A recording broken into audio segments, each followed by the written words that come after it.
जसं art director जेव्हा म्हणतो, की हा सिनेमा माझा आहे, तसं काम करणाऱ्या प्रत्येक कलाकाराला वाटणं गरजेचं आहे का? की हा सिनेमा माझा आहे आणि त्याने मार्केटिंग करायची गरज आहे का? नक्कीच आहे. मी काय म्हणतो, की हा एका सिनेमाच्या मागे जवळ-जवळ 1000-2000 लोकं काम करतात. शूटिंग प्री प्रोडक्शनपासून शूटिंग, पोस्ट प्रोडक्शन रिलीज होईपर्यंत.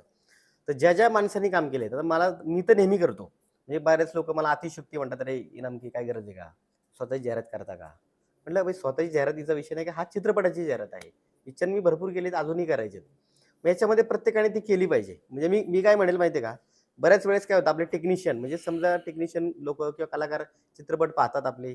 ते स्वतः केलेले काही लोकं तुम्हाला सांगतो चित्रपट स्वतःचे पण नाही पाहत.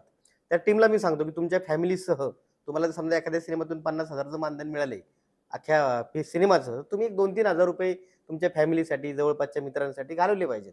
फुले हा हिंदी पिक्चर रिलीज झाला. तर जवळ-जवळ मी 20 तिकीटं मी स्वतःहून काढली होती. म्हणजे ॲक्चुअली फुलेंचं आर्ट डायरेक्शन आमचे संतोषदादा फुटाणे यांनी केलेलं आहे. माझं त्यात फक्त मी प्रोडक्शन मॅनेजमेंट म्हणून सासवडला काम केलंय. पण तरी पण मी त्याचं खूप प्रमोशन केलं. बरोबर. मग बऱ्याच जणांचं संदीप इनाम, की तुम्ही पिक्चर केला नाही तरी का प्रमोशन करता? की असे सिनेमे पुन्हा होणार नाहीयेत.